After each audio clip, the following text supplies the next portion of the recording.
Oh, you got to be kidding me right here. The threat of the helmet comes down. I hope he just came down on his back or his butt or something. Hope he just didn't land on his left leg and have the knee buckle.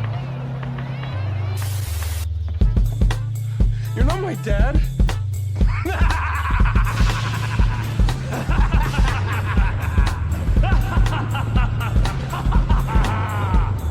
Good to see you, son.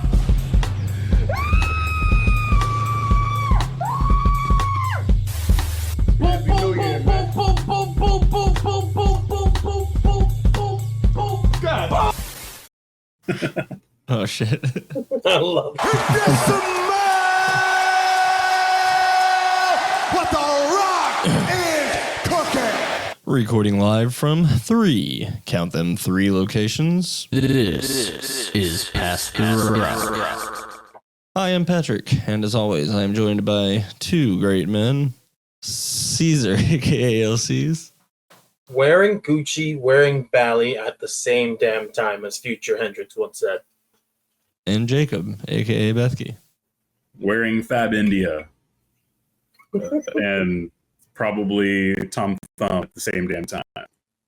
And I'm wearing my This Team Sucks 70s style, it's 90s, 70s? I don't remember when this logo was. That's When 70s, this Rangers definitely 70s logo was.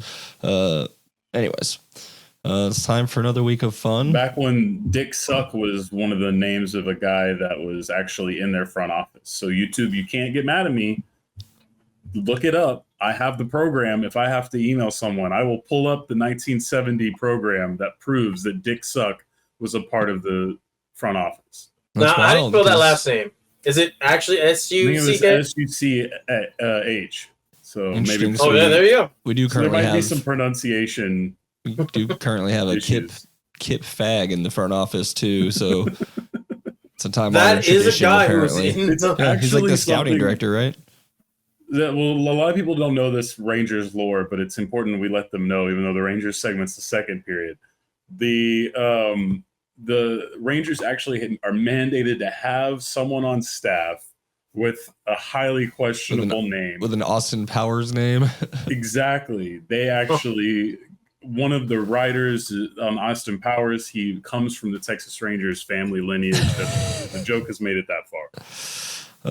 This is Anyways. unbelievably true, by the way. Don't fact check us. Lore. Oh wait, where's that thing? Here we go. Okay, now we're clear. Yeah, so we'll get into some of the stuff that we've kind of been doing here. Bunch of new stuff, music wise, came out over the last week. I listened to like 4 different hip hop adjacent albums that Hip-Hop just Anonymous? came out. I listened to the new Gunna album, Wait, what was it called? Last One? Last Wanna maybe, or Yeah, it might just be Last One. the final WN, one, something like that. something like that. It was really funny though. I'm not gonna lie, it cracked me up. I did not listen to it. It's but it kind of cracked me up. I've never really listened to him. Feels like a one note thing. So if you like that one note, you're gonna like that. I appreciate your thoroughness, but I feel like some of these things are unfortunate. Like if that's the first time you've ever really been experiencing Gunna, then that's really unfortunate. What can you do? It's very unfortunate. You gotta have a first album for somebody. That's a true, tough one technically. though, because I think the fall off is clear here. Okay. But I haven't heard the album, but it This is feels why like So I'm bringing it. I mean, there's nothing like wrong with it.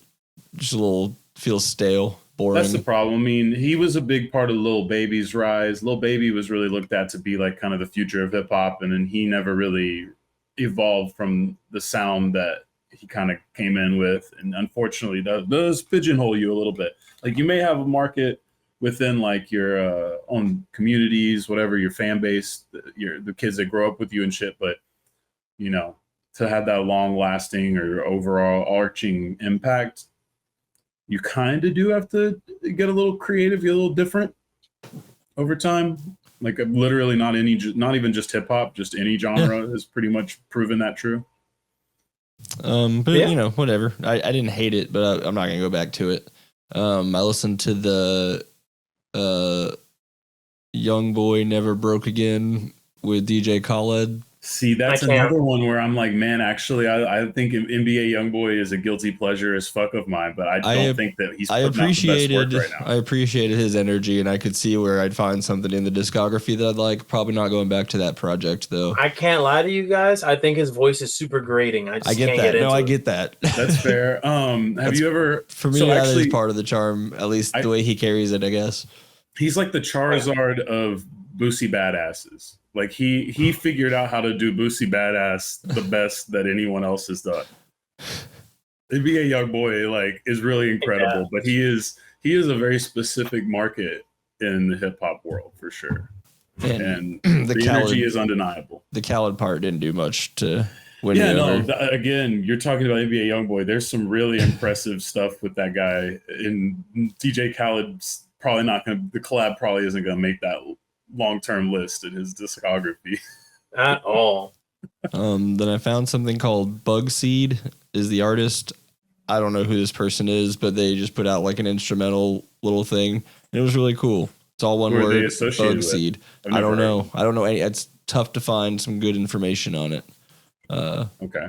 From the very cursory, I didn't try that hard. You were just prompted this by I was on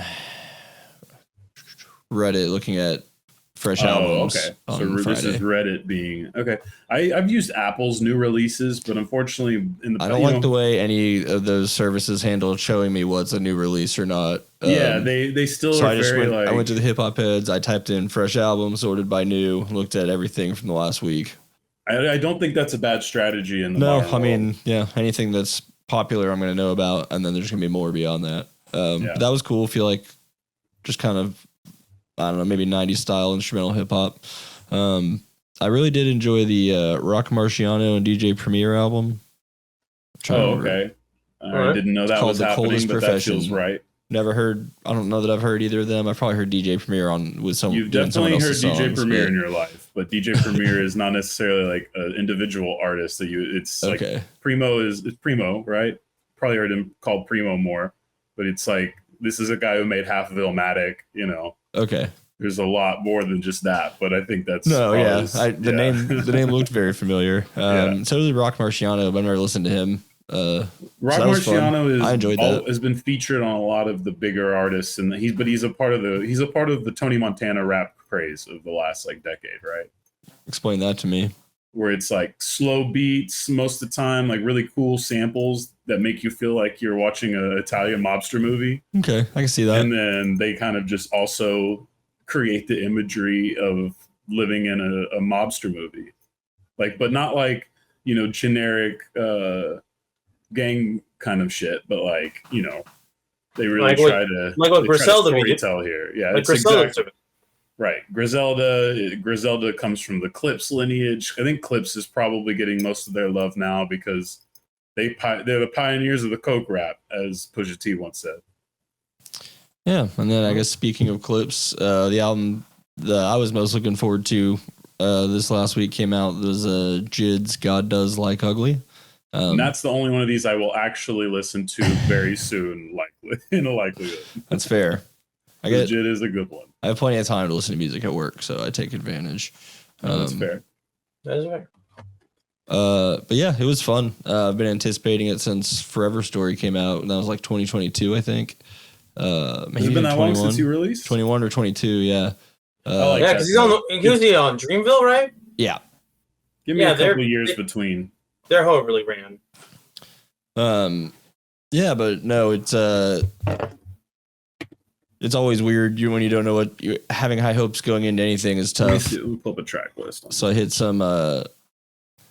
There's some. I should know what to expect. So after listening to it once and going back in, knowing what to expect, I definitely like it a lot. I don't know. I'm not gonna have a. I'm fucking dying. Hip Hop Heads really has a spoiler thing that pops up. Get the fuck out of here, guys! I love how much people love shit. For what? What's the spoiler for? Yeah, I just wanted to look up the track list, bro. So I went to Hip Hop Heads on the Google search, and I had to click through all of the spoilers to see the features. Yeah, so Clips, the track with Clips is awesome. That's a classic one where the first half of Jid's verse, he's doing like a pitch down version of himself, and then breaks into his real voice, and then Malice just fucking murders that one. It was really cool. It covers a lot of the spectrum in terms of you got some rappity rap, you got some industrial sounding stuff. Yeah, quite I'm a bit of Jesse R&B. Reyes here. I think that's definitely more of a love track. I still don't. This guy's been around for decades. Still not sure how it's Slack. Oh yeah, Six Slack is the way I've always said it to myself. I would say that. I've listened to all of his albums. They're kind of fine. They're a little all the same. Kind Ty of the Dollar Sign feature is Ty probably Sign, the lowest point on the album by quite a bit. Sure, Don Tolliver's fun. I'm sure. Yeah, that's nothing decent. wrong there. Sierra and Earth Gang is interesting. I don't hate it. That song's awesome. That song's called Skate, SK8. Yeah. It's about skating at the roller rink, and they just Vince Staples bringing me millennial nostalgia is like 90% of what I want. So VCRs, I don't even know if it's about VCRs, but I'm already in it. In Skate, they name drop like quite a few just random skating rinks in the Atlanta area, so that's kind of cool. Oh, okay, nice. Yeah, that's a really obviously Earth Gang's on it, so it's a wild, sonically right, a wild song. He's an Atlanta kid. I think we Yeah. talked about that once. For sure. Nice. The Vince Staples one is really cool too. I believe that comes right after the Clips one. Yeah, or somewhere close. G's might be between. G's is like classic Jid from like the Never Story era. Yeah, he has done one with Eminem, right? Yeah, Jid. they did. So that's on the deluxe version. Basically, it was on they were calling it the Prelux that they released 5 songs on before. This was the first time they've collabed. No, actually, I'm wrong. I think he was on Eminem's latest album. Oh, yeah. I'm seeing him on Fuel. Okay, yeah. That's right. Yeah. So that doesn't make the main album, but that is like if you just want to have the popular technical artists spit at you for a while, that's a cool track. I'm cracking up at this caption from some YouTube video talking about Eminem not being on the album, where it says, "Bro, Eminem doesn't even care." Is his reaction to this. Like he's defending from other people who are making up things about how it's embarrassing or what bad. Do you think that Marshall Mathers' clan is not one of the more rabid on I just assume that Beyonce's internet? I just assume at this point everyone is. That's crazy. No, you have to understand that there's a few people who are special level. Like we partially have MAGA due to Eminem. He knows it. That's why he's sad about it. Is he basically mobilized a fuck ton of them, him and ICP on accident, radicalized the shit out of some rural white people. And here we are. Oh shit! They didn't mean to. I know they didn't mean to. I'm gonna blame Putting ICP and Eminem. I'm gonna blame Korn more than either of them. Look, I'm sorry. They don't. That deserves its own video. I think you need a deep dive and make like an hour-long video demonstrating how that happened. That might get the most viewed video on our channel. Let's be real. How ICP and Eminem helped Trump rise to power. It's an awfully hot coffee pot, you know. Someone's gonna drop it. But yeah, I really enjoyed this thing. I think everyone who enjoys hip hop would find something in there they like probably. Great album cover. I said this off. The album cover is phenomenal. I need to get to that album. It's probably gonna end up in like he's got one at the Forever Story is like on a tier of its own still in my head, just as like a front to back thing. And that album has a lot more live bass and stuff. I like the electronic drums and bass sometimes, but I especially like when someone can do it over a live sound. So still really enjoyed it. I think he's got something, guys. I think he might have a little bit of staying power at what is he, 34 now? Who, Jid? Yeah. Thought he was younger than that. No, I think he's about my age, a little bit younger. Oh yeah, he is 34. Oh, that's crazy. I thought he was younger.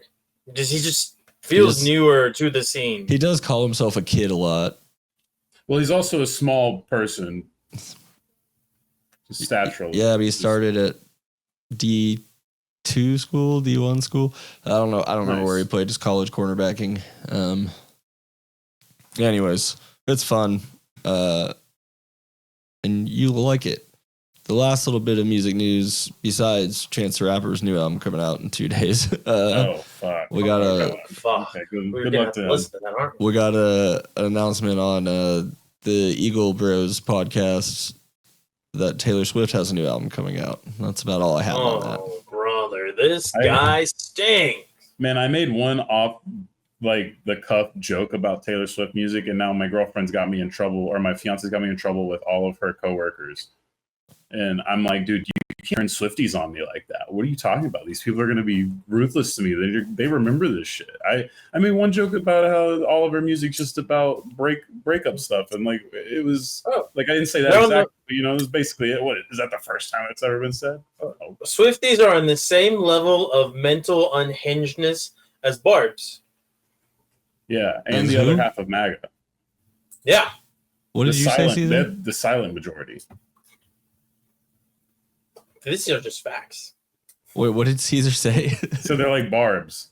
Who are Barbs? They're on the same level of just like mental instability. Oh. No, I think Nicki Minaj's fan base is more impressive because like she's actually a very reprehensible person and has done a lot of reprehensible things. It's kind of like Kanye stands right now, where like the true like standing on it Kanye stands, where it's like, you know, guy, give it some time. Like, the people who actively seek out the song HH and just does Diddy have fans still? Diddy still got plenty of fans, dude. Oh yeah, they were outside the courtroom. What are you talking about? People they were outside the courtroom celebrating how he was. I saw that Boondocks episode. Yeah, unfortunately, you're not wrong there. I mean, that's kind of how that went.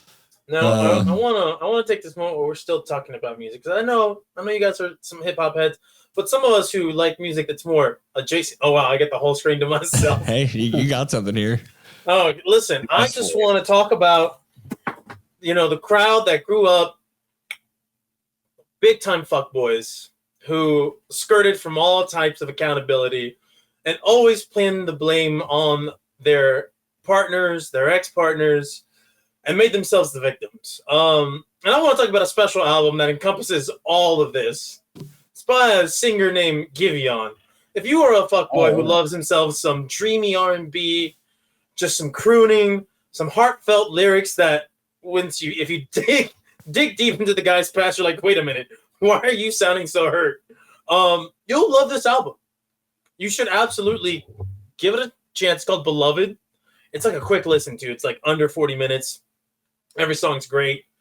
And then I just want people to realize this guy sings a song called 20s where he's just crooning over the fact that he wasted so much of his 20s on this one person. And then you do some digging and you realize he's talking about a singer named Justine Skye, who he cheated on allegedly 11 times.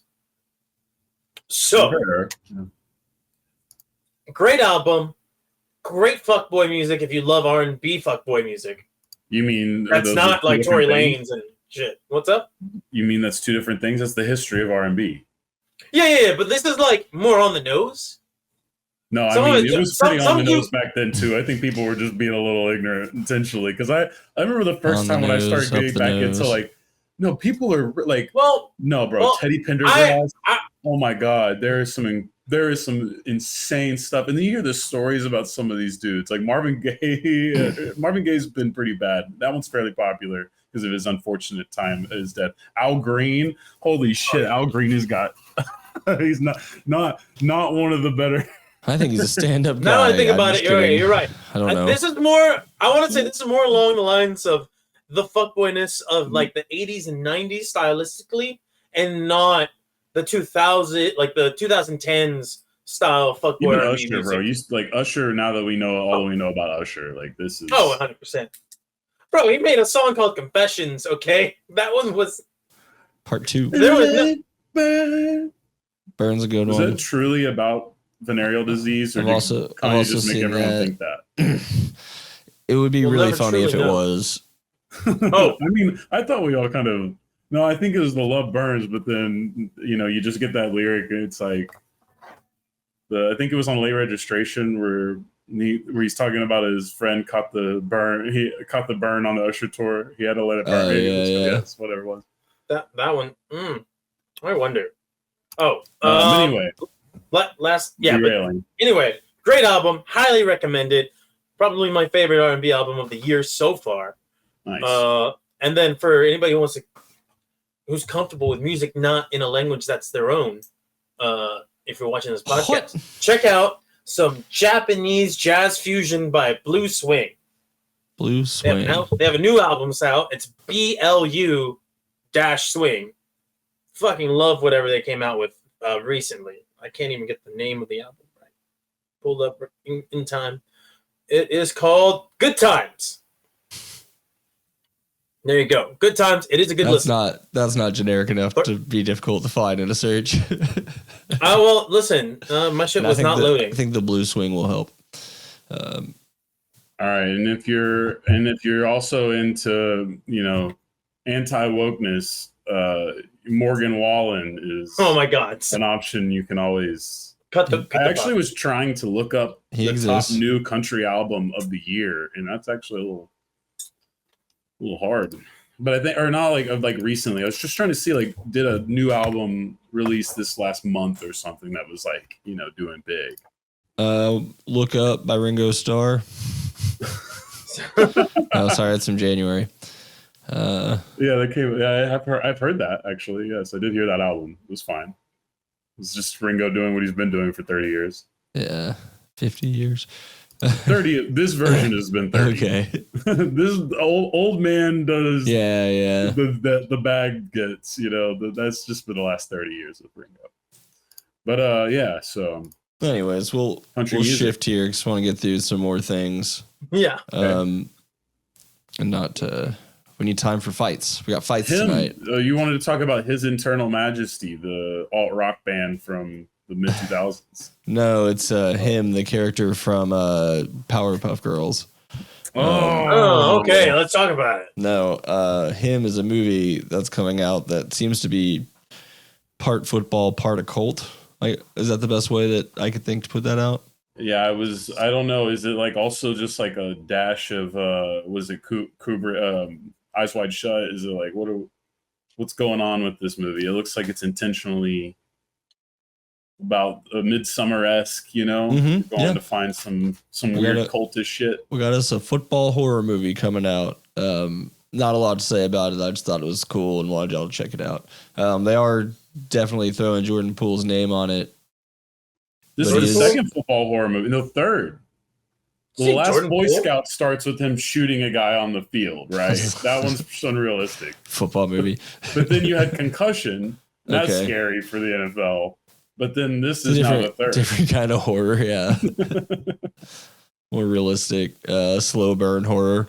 Yeah, so not a ton to say about it. It looks wild. If you're into movies that are wild and you like football, then you might like this.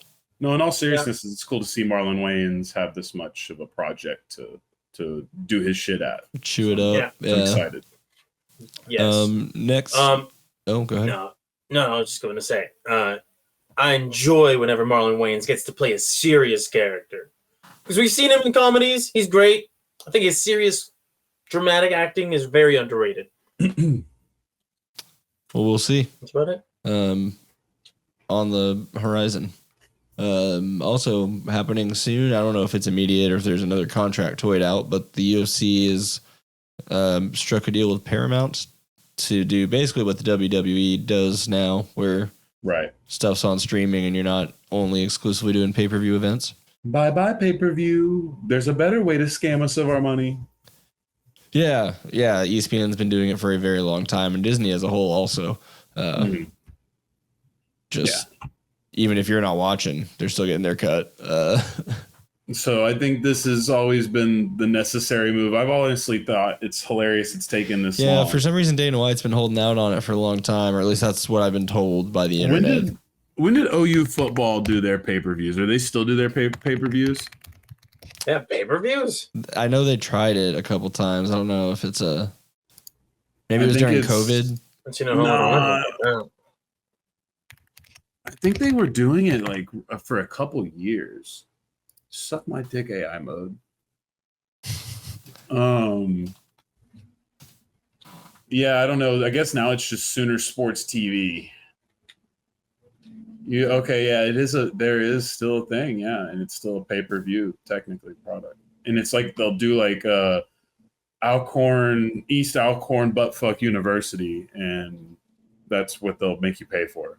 So it's $55 for one game or $80 for the season. That's what it looks like it is. I wonder if that's every game. That's interesting. I'll have to ask my Sooner friends. I don't know. I think that one's one of those underrated ones. It's not quite as impactful and stupid as the Longhorn Network, but still funny and notable. But yeah, if you need to watch grown-ups beat the living shit out of each other, then now you have to do it with your monthly fee, I guess. I mean, honestly, if it's not going to happen, but there's a way for this to work to build their brand a little bit more, where it is kind of like football, and at least the way football used to be, of once a week. So on Saturday, you just have 6 hours or whatever where you just watch fights. Just keep bludgeoning people to death until you run out. That's a rinse and repeat. Yeah. Yep. And then this requires a video. Did I even put the video in here? Nope, I never finished it. That's all right. I mean, I don't know that we need you could clip the video in the description. I think everybody's probably seen it at this point. That's fair. With Pat Bev, he and Pete Buttigieg were the two viral clips of the weekend. And I didn't see Pete's. Well, Mayor Pete, as much as he's trying to win the nomination in a few years, is both polling very poorly in certain demographics, hilariously enough, and also struggled to answer the the hardest question in politics right now about a little country in the Middle East and another country just about the same. Oh, Pete. And Pete chose an answer that was about 3 minutes long. It felt like it was a lot of words, and it felt like it wasn't a lot. And then we started pulling up donor receipts, and Mayor Pete's back to being on the secretary on the cabinet of whoever wins if they win at whatever time. So good luck to him. On the other side of this, Pat Bev learned a similar interesting thing. Pat Bev, who plays in does he still play? I don't think so. Okay, whatever. We're not going to say that word. I don't want to touch it. Wait, what? Now I'm confused. No, we're not allowed to say that word anymore. There's no reason to be confused. No. Who last played for something I can't pronounce? Tel Aviv. Maccabi Tel Aviv, right? HAPOEL. Oh, that's the hell. Yeah, no, that one I don't know how to pronounce that one. I'll fuck that one up. He was part of but it's like Euro two of those. Cup. Those are the two big powerhouses in Israel. Is that one in Maccabi or whatever you pronounce it as? But yeah, Pat Bev learned about Karl Malone's history, which is always fun, and it's incredible he's gotten this far. But rape and impregnating a minor. Oh wait, timeout. He no longer plays for that team or that. Yeah, league. no, I think he left after He was suspended, but I don't know if I can see why yet. Oh well, I thought he dipped after Well, he dipped after he got suspended. Oh well, I thought this dipping had more to do with worldly events than it had to do with anything else. Not that he's a stand-up guy, but that he realized that missiles also come in to the place that he lives, not just go out where he was living. That makes sense. So yeah, Pat Bev working for Barstool and trying to make sports journalism into whatever profit it is at this point, which is fair. At least this clip was funny as hell because he really looked shook. So if he didn't know, that was a good genuine, or if he did know, that was a very good. Who was he talking to? Do you remember? They assigned him a generic white boy when he got to Barstool. Okay, that's fair. I don't know who that is. I think we call those. They gave him a stoolie minion and call those haircuts, even though, yeah. Anyways, Do you have a clip of his reaction? I didn't. I forgot to save it. Close my computer after work. I'll give you the best part. I remember now. He goes, "What was he? 20?" That was the best part. That's not the best. No. He goes, no. He goes, "What was he? 16 or something like that, or 18?" Yeah. Okay. Because 20 was what he actually was. Yeah, that makes more sense. Yeah. Then I guess I'm learning right now that the Portland Trailblazers were sold. They weren't traded. They were traded for cash. The rich people traded. Oh, yes. They were bartered to the Carolina Hurricanes owner, who I don't know anything about. This is more of a statement. Barr or something. This isn't any news. It's just mostly, hey, Blazers are now properly funded, more or less. Interesting of this owner to see. Tom Dundon. He's obviously put a lot of effort into the Carolina Hurricanes. I mean, I understand they haven't quite gotten what they wanted out of that project, but it's pretty good. SMU guy.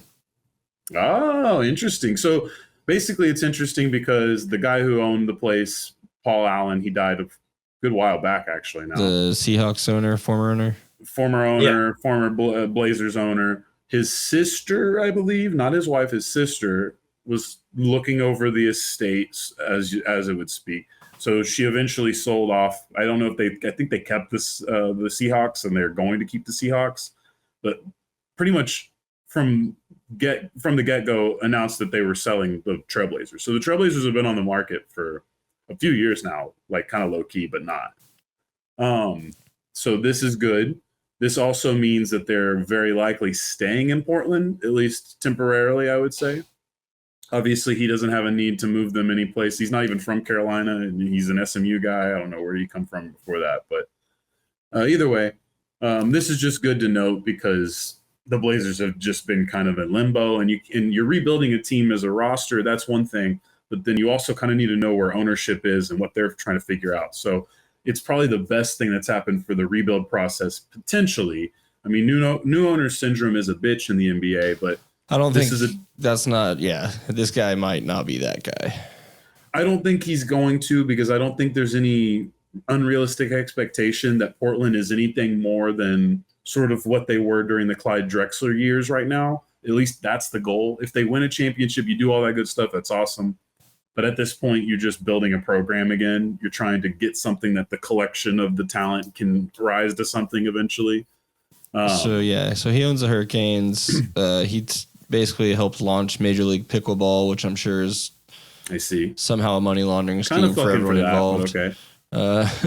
He had don't take over basketball courts with He had an AAF team, but that doesn't exist. Right. So right. Well, good for him. Actually, no, he was on the board for the AAF. Confusing. So it looks like he's just kind of more of the business guy. Yeah, money is. I need to know the net worth. I need to know what where does he rank in NBA owners now? That would be the question, but not one that's that important now. But ultimately, that's what you're wondering if you're a Blazers fan. You're like, how deep is this guy in the pockets? He's not spending right away. There's no intention of them spending right away. They can slow build this thing all they want. So I don't think you're too worried about it in the same way that whenever Ishbia bought Phoenix and went stupid.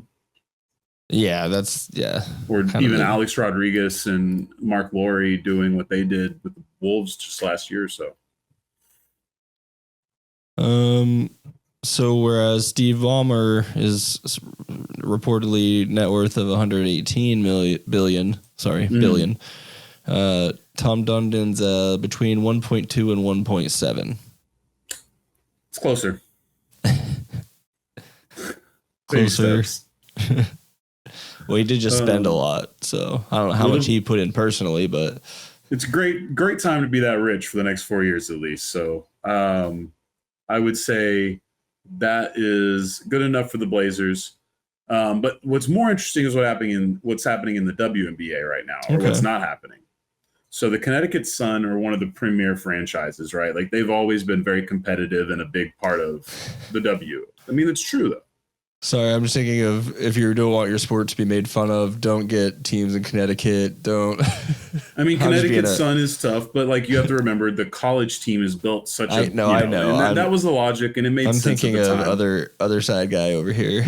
But I mean, at this point, other side guy is probably going to win, and it's unfortunate because as much as I like the Connecticut Sun, I like the branding. It is a little confusing, unfortunately, because the Phoenix Mercury are like sort of the similar branding, but then also we have the Phoenix Suns. So then we kind of connect that. All that shit is unfortunate. So there is that weird question. I know the players don't want to hear this. I know the So fans we need a definitely don't wanna hear WNBA this, team in New Orleans to start calling themselves the Jazz or something, so that Utah will give you it can up. take this logic and attempt to apply it elsewhere, but unfortunately, it's not how it works in rich people circles. So the future is interesting because we thought that one of the Celtics minority owners was just going to buy the team outright and then potentially move them into playing in Boston.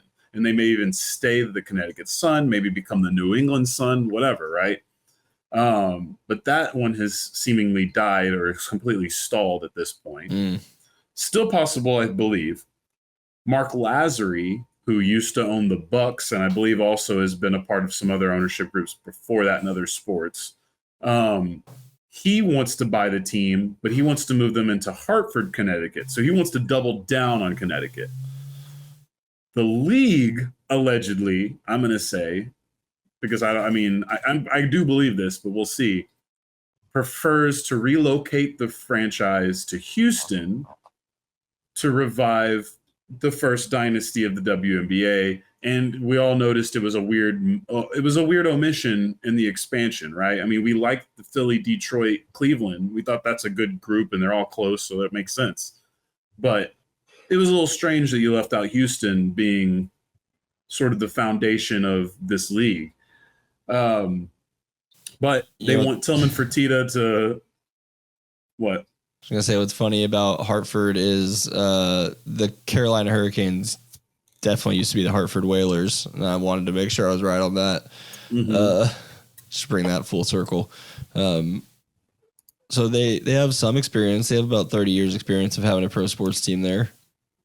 Yeah, I mean, and you could argue that it's fine, but I think the ultimate issue here is they're not going to have it in Boston. The WNBA sounds like it would have been cool with that. Now Mark Lazary's like, well, no big deal. I'll come in and, spend this money and do this. Let me just move it to Hartford where I want it. And they're like, how about you suck my fucking dick?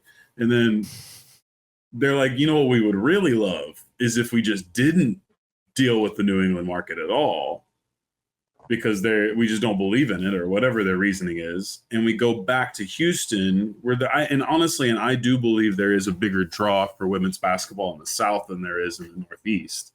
So I think that would be the right move. I think it sucks the Connecticut Sun have to be sacrificed in order for us to do this. But I low key, I'm siding with the evil empire here, and I kind of want the Sun to move to Houston. Sweet. Well, we'll keep an eye out. Last little bit for this quarter, we had a NASCAR incident. There's no sound on this. Scary is the right way to go for this. Yeah, I mean, this driver who I don't know how to pronounce his name. Is he right there? You already see at the beginning he was struggling with the net. And we never truly got to see how hard it is. No, but I mean, you can guess. You'll see the first time he puts his Connor or something, Zilich or something like that. The first time he puts his left foot on the net where the window's supposed to be, you see it slip in there. Yeah, that's what I was wondering. Like, does the net not come out or something? I think it folds, like just the top part comes off. So he went to the hospital, but I think he's doing better now. Oh man, that's crazy. And he won that race, right? Yeah, so that he's getting out celebrating. Yeah. But Loki, do you think he's getting a little bit of a bonus side check from the league right now? No. Not at all. Or at least a little favoritism, little brownie points, because that was probably pretty good. Like NASCAR's probably not had that kind of social media pop. They're gonna milk him, and then he's not gonna see any of it. That's true. We do know that about sports. The guy who made the chicken McNuggets. Anyways, or like all the NFL players who are like, you use our every single one of them. Yes. I literally got my back cracked during that tackle that you show endlessly during the Hall of Fame induction ceremony, but you won't pay for my medical coverage. Well, get a better union, I guess. We'll end this first quarter, and we'll do a pretty quick second quarter.